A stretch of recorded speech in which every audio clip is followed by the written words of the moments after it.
అందరికీ నమస్కారం. ఈరోజు ఈ వీడియోలో నేను దసరా నవరాత్రుల్లో భాగంగా ఫస్ట్ డే అయితే లాంగ్ వీడియో షేర్ చేశాను కదా. ఈ వీడియోలో అయితే సెకండ్ డే నుంచి 6th డే వరకు అయితే నేను పూజ ఎలా చేసుకున్నాను అనేది ఈ వీడియోలో షేర్ చేస్తాను.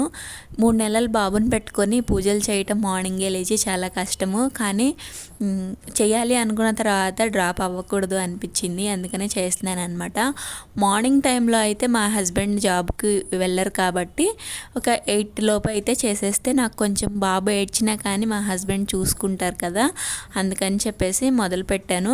ఇక 9 తర్వాత అయితే మా హస్బెండ్ జాబ్కి వెళ్ళిపోతారు. పిల్లలకి స్నానాలని, టిఫిన్లని, లంచ్ ప్రిపేర్ చేయడం అని ఇవన్నీ సరిపోతుంది.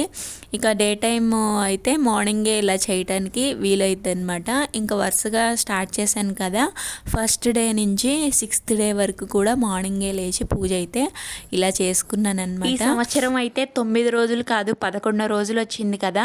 నేను అనుకోకుండానే మొదలుపెట్టాను. కుదిరినన్ని రోజులు చేద్దాము, లేకపోతే వదిలేద్దాము అనుకున్నాను.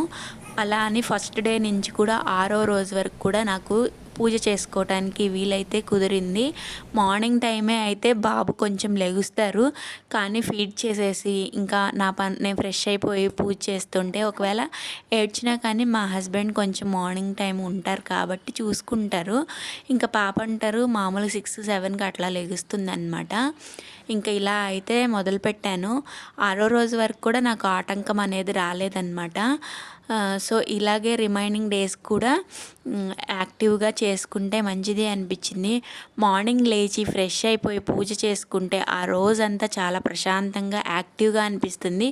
మిగతా పనులు కూడా చాలా తొందరగా చేయాలి అనిపిస్తుంది అనమాట. ఈ వీడియోలో అయితే ఫస్ట్ నుంచి 6th డే వరకు పూజ చేసిన ఫొటోస్ అయితే పెట్టాను అనమాట. అంటే కంప్లీట్గా అవతారాలు అవి మనం అమ్మవారిని పెట్టడం అలా అయితే ఏముండదు, గంగమ్మ తల్లి దగ్గరే ఇలా పూజించుకుంటాము.